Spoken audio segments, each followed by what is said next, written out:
A single satellite image captured in the pre-dawn hours of March 13, 2026, shows smoke rising from more than 90 distinct locations, across a stretch of land barely 25 square kilometers wide.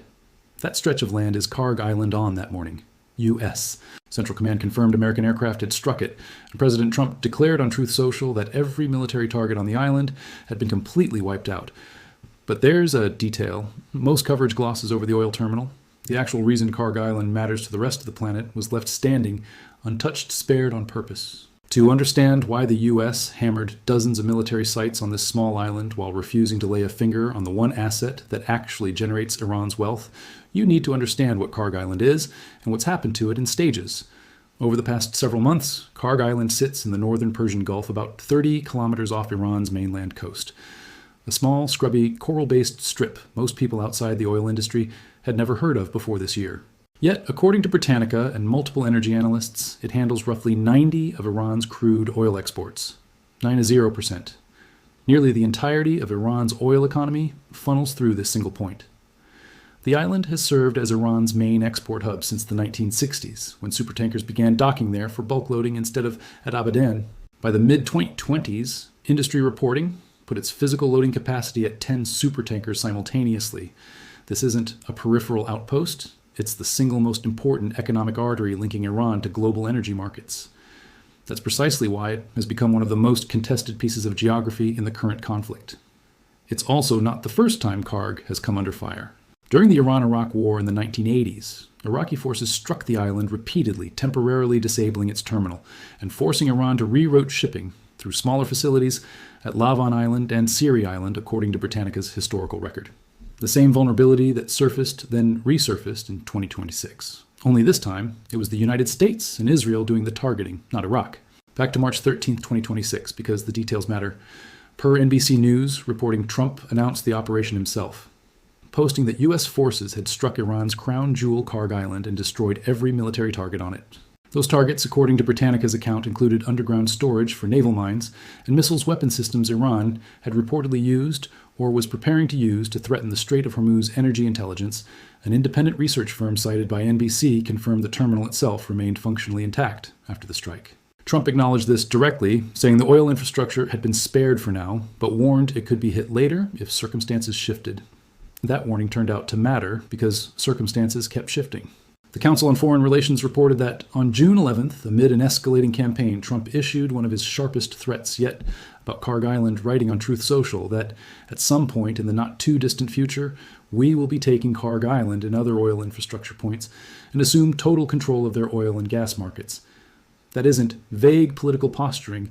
That's a sitting American president publicly announcing intent to seize sovereign Iranian territory and take over its oil exports. The Foundation for Defense of Democracies, which tracks Iran's economy, by July. According to Al Jazeera's coverage, things escalated further. Trump declared the interim ceasefire over after further U.S. strikes. Followed attacks on 3 tankers in the Strait of Hormuz. Speaking on the sidelines of the NATO summit in Turkey, Trump told reporters, "I gave them a little warning. We're going to hit them hard tonight." CENTCOM said more than 60 boats belonging to Iran's Islamic Revolutionary Guard Corps were hit in that operation. And once again, in the same breath, Trump repeated his threat to potentially seize Karg Island outright. Strike threaten, pause, strike again.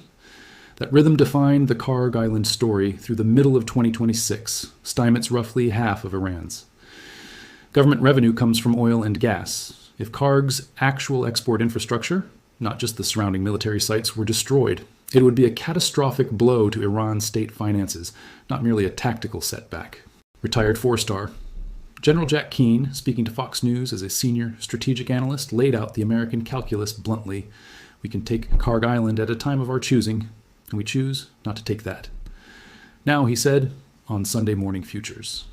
He added that if the U.S. did act, there were multiple paths: outright occupation or a blockade that could achieve much of the same economic effect without putting American troops on Iranian soil.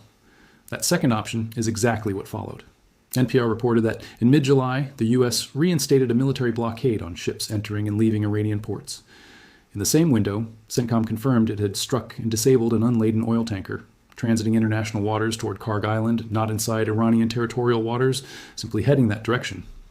That's the kind of operational posture analysts have started calling a soft blockade, not full occupation, but enough pressure at sea to choke off Iranian crude without ever setting foot on Karg's sand. There was also a strange detour. NPR reported Trump floated a 20 cargo fee on ships transiting the Strait of Hormuz in exchange for safe passage, an idea NPR described as causing international confusion and concern. He reversed it within a day, telling reporters in the Oval Office he'd changed his mind after pushback from Gulf partners, including calls from leaders in Saudi Arabia, the UAE, Qatar, Bahrain, and Kuwait's small episode, but telling even Washington's. Closest regional partners were uneasy about how aggressively the U.S. was moving to control Gulf oil flows, and that unease had real diplomatic consequences. Now to August, because this is where the story gets its freshest layer, and where reality diverges from the sensational idea that a dramatic new strike just leveled Karg Island this week.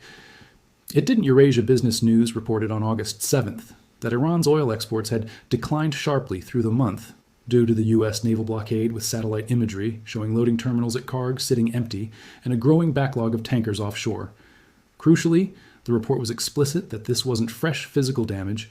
The terminal was spared in March, but an access problem. Vessel owners, insurers, and crews were simply too wary of the operational and security risk of calling at Iranian ports or crossing the strait under an active blockade. As Treasury Secretary Scott Bessent reinforced this in comments reported by Argus Media, saying there had been no loadings of Iranian crude for several days, and that Washington believed Iran's onshore storage was effectively full. None of the ships are getting out, none are coming in. Maritime tracking firm Windward cited in the same reporting put roughly 20 empty tankers staged near Karg Island, a combined capacity north of 25 million barrels, simply waiting for a loading window the blockade wasn't allowing. But, and this is the part that matters most for anyone trying to grasp the real current state of things, rather than a dramatized version, the blockade hasn't been airtight. Iran. International sighting, the tanker tracking service. Tanker trackers reported that a national Iranian tanker company supertanker was observed loading roughly 2 million barrels at Karg Sea Island jetty on August 14th. The first loading activity there since late July. Tanker trackers noted Iran had kept loading tankers at smaller terminals throughout the gap, and that Iran's overall oil production currently seems roughly in line with domestic refinery demand, suggesting Tehran may not urgently need to export huge volumes right now. So the actual current state isn't a fresh American strike. It's a grinding, months-long economic siege. Karg's physical infrastructure remains standing. Its terminals sit, mostly though not entirely, idle. Tankers queue offshore in growing numbers, while insurers and shippers weigh whether hauling Iranian crude is worth the risk of getting caught in an active blockade. This is warfare through economic pressure rather than open combat, and in some ways it may squeeze Iran's finances more effectively than another round of airstrikes. When a naval power like the U.S. announces or repeatedly threatens a blockade, the practical effect often shows up first in insurance markets rather than in dramatic military engagements. War risk insurance premiums for vessels crossing the Strait of Hormuz and calling at Iranian terminals have reportedly climbed sharply through mid-2026 per maritime industry reporting, alongside Argus Media's coverage. When premiums spike that much, shipping companies often decide the run simply isn't worth it, regardless of what Iran or Washington actually intends next. That's part of why you get the odd picture described above: 20 empty tankers idling offshore while Iran's storage approaches capacity. The terminal had been destroyed. The economic incentives around using it have been deliberately undermined. There's also a domestic Iranian political dimension. Most Western coverage has underplayed Iran. International reported that Iran's parliament, specifically its National Security and Foreign Policy Commission, unanimously approved the broad outlines of legislation, tightening Tehran's control over the Strait of Hormuz. The proposed bill would allow inspection of vessels in Iranian territorial waters, ban passage of U.S., Israeli, or other hostile assets and equipment, and even impose fees on ships transiting the strait. Alireza Salimi, a member of Parliament's presiding board, told ISNA that the Strait of Hormuz is currently more valuable to Iran as leverage than nearly anything else at its disposal. That legislative move echoes a pattern from Iran's recent history. As Iran International framed it, this mirrors legislation passed during former President Hassan Rouhani's term, which legally forced his government to increase uranium enrichment and suspend cooperation with international inspectors, unless banking and oil sanctions were lifted. In effect, Iran's parliament has a track record of passing laws that box in its own negotiators, removing room for quiet compromise and raising the domestic political bar for any future deal. If this new legislation follows suit, it could make de-escalation significantly harder, even if both sides wanted an off-ramp. It's worth pausing on the April ceasefire specifically, because understanding why it broke down explains why Karg Island keeps resurfacing as a flashpoint instead of being resolved outright. CFR described the April agreement as tenuous from the start, a pause in strikes, not a durable political settlement. Neither side fully stood down forces in surrounding waters, and both continued smaller-scale military activity, even while the broader truce technically held. When it cracked in June, it did so around renewed strikes tied to shipping and tanker security, the same fault line driving nearly every subsequent escalation, including the tanker attacks Al Jazeera reported ahead of the July strikes and the disabled tanker, CENTCOM confirmed, intercepting near Karg in mid-July. This isn't a conflict with one single cause. It's one that keeps reigniting around the same narrow set of triggers: tanker traffic, insurance risk, and control of the strait, with Karg Island at the center of nearly all of them. It's worth putting numbers around what a full disruption would mean for the world, not just Iran. Per Gulf News, Iran is OPEC's fourth largest crude producer, a nation of that scale losing its primary export route into regional footnote. It's a shock capable of moving global benchmark oil prices within hours of confirmation. Analysts have repeatedly noted that even the threat of a strike on Karg without an actual strike occurring has moved oil futures, because traders have to price in the probability of disruption long before it happens. That's part of why Trump's repeated public threats through March, June, and July carried weight. Even without immediate military follow-through, markets react to stated intentions from a sitting president, not just confirmed strikes Gulf. Arab states have found themselves in an unusually delicate spot throughout pair NPRs, reporting on the walked-back cargo fleet leaders from Saudi Arabia, the UAE, Qatar, Bahrain, and Kuwait reportedly contacted the Trump administration directly over concerns about unilateral American moves affecting Hormuz shipping countries that rely on the same waterway for their own exports and whose economies are affected almost as directly as Iran's by any spike in costs, insurance risk, or military tension there. That's part of why Trump reversed the cargo fee proposal within roughly 24 hours. Regional partners. The U.S. depends on for basing intelligence and diplomatic cover pushed back hard and fast. Axios reported that a direct hit on Karg's export terminal, if it ever happened, would shut down the large majority of Iran's crude flow almost overnight. J.P. Morgan cited, in that same Axios piece, put Iran's dependency on the island at roughly 90 of total crude exports, the same concentration that makes it both an enormously tempting target and an enormously dangerous one to actually strike. Farzin Nadimi, a senior fellow at the Washington Institute for Near East Policy, told AFP that seizing the island outright would be unwise during active combat, since Karg is, in his words, almost an entire island of oil facilities and pipelines and tank farms, running a ground or amphibious operation across that kind of dense industrial terrain, while it remains fully operational, would be extraordinarily difficult and risky. CFR also noted that nearby Keshem Island, the largest island in the Persian Gulf, is suspected of housing underground missile and drone sites alongside desalination plants, providing crucial fresh water to a nation already under severe water stress.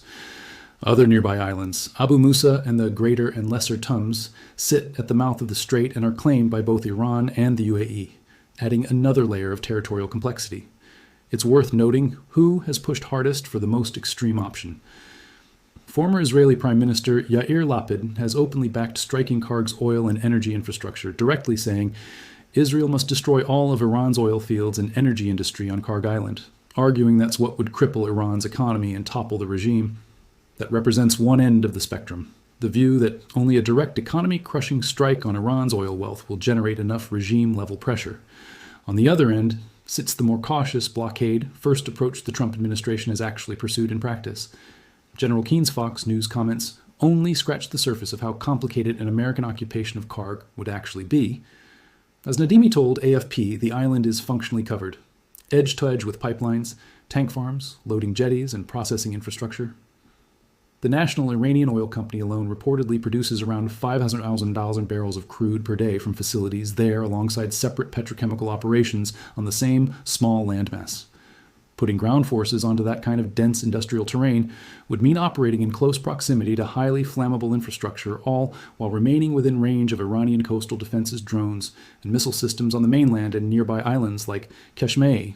Single miscalculated strike from either side could trigger exactly the kind of catastrophic terminal destruction both sides have so far deliberately avoided. Karg Island isn't an isolated flashpoint.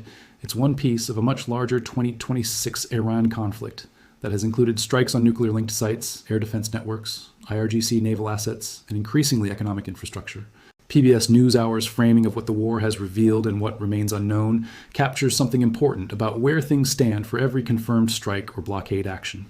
There remain open questions about Iran's remaining capabilities, its economic breaking point, and how much longer its government can sustain current pressure before escalating dramatically, or seeking a more durable settlement than the ceasefires that collapsed in April and again in June. For people watching from outside the region, the stakes connect to something tangible: oil prices and the stability of global energy markets. Any sustained disruption to a choke point responsible for roughly 90 of one nation's crude exports ripples outward into global supply calculations, shipping insurance premiums and fuel prices in countries with no direct stake in the conflict. Gulf News described rising fuel costs as already threatening the broader world economy, even before any hypothetical direct strike on Karg's terminal. If that terminal were ever actually destroyed, rather than merely surrounded and blockaded, the shock to global energy markets would likely be immediate and severe. Karg Island's military infrastructure was struck once decisively in March. More than 90 sites hit the oil terminal, spared by deliberate American choice. Since then, the island has shifted from a target for renewed airstrikes to a pressure point for blockade tanker interdiction and economic strangulation. Trump has repeatedly threatened outright seizure without following through. Iran has responded not by capitulating, but by legislating tightening its grip on the Strait of Hormuz through parliamentary action, while continuing in fits and starts to move whatever crude it can through Karg and its smaller neighboring terminals. Both sides appear locked into a slow, grinding standoff rather than heading toward a single dramatic turning point, at least for now. One more thread worth pulling: how this standoff has changed daily reality for the tanker crews, shipping companies, and maritime insurers, making real financial decisions every week. Windward's estimate of roughly 20 empty tankers staged near Karg, representing more than 25 million barrels of unused capacity, isn't just an abstract statistic. Each vessel represents a shipping company weighing potential profit from an Iranian crude run against the real possibility of being struck disabled or caught in a confrontation between two heavily armed militaries. CENTCOM's confirmed disabling of an unladen tanker simply for heading toward Karg in international waters sent an unmistakable signal to every other shipper. Considering that route proximity to Karg, even without entering Iranian waters, now carries real operational risk. That risk calculation helps explain a telling detail from Iran internationals. August 14th, reporting the tanker that finally loaded at Karg Sea Island jetty after a multi-week gap was operated by the National Iranian Tanker Company, a state-owned operator, not a private international shipper. State-owned vessels are in a sense more willing to absorb the political and physical risk of operating in a contested zone than private operators, answerable to international insurers and shareholders. That distinction matters for understanding who's still willing to move Iranian oil under current conditions, and it suggests Iran's export capacity, while significantly reduced, hasn't been fully eliminated. It's simply shifted toward vessels and operators with a higher risk tolerance and a direct stake in keeping some revenue flowing to Tehran. Before wrapping up, a quick and honest note on sourcing. Because in a story this consequential, it matters more than almost anything else. The core facts here are drawn from U.S. Central Command statements, direct statements and social media posts from President Trump, and a reporting from NBC News, NPR Reuters, via Argus Media, the Associated Press, via PBS NewsHour, Al Jazeera, Axios, Fox News, the Council on Foreign Relations, Gulf News, Britannica, Eurasia Business News, and Iran International, citing the Maritime Tracking Service, Tanker, Trackers, and Windward. Where claims came from a single source, or where U.S. and Iranian accounts diverged, such as competing claims over whether Karg's terminals are fully or only partially idle, that disagreement has been noted rather than smoothed over. Anything framed as a threat or stated intention rather than a confirmed action has been described that way deliberately, because in this particular story, the gap between what officials say they might do and what has actually happened on the ground is enormous. Providers like Planet Labs and independent maritime tracking services like Tanker Trackers and Windward, piecing together tanker movements, loading patterns, and storage levels from the outside. Both Tehran and Washington have strong incentives to shape the public narrative in their own favor. Iran to project resilience and downplay the blockade's effectiveness, the U.S. to project overwhelming strategic dominance over Iran's economic lifeline. The independent third-party data sitting between those two narratives is often the most reliable signal available. which is why this account has leaned heavily on tracking firms and wire service reporting, rather than official statements alone wherever the two diverge.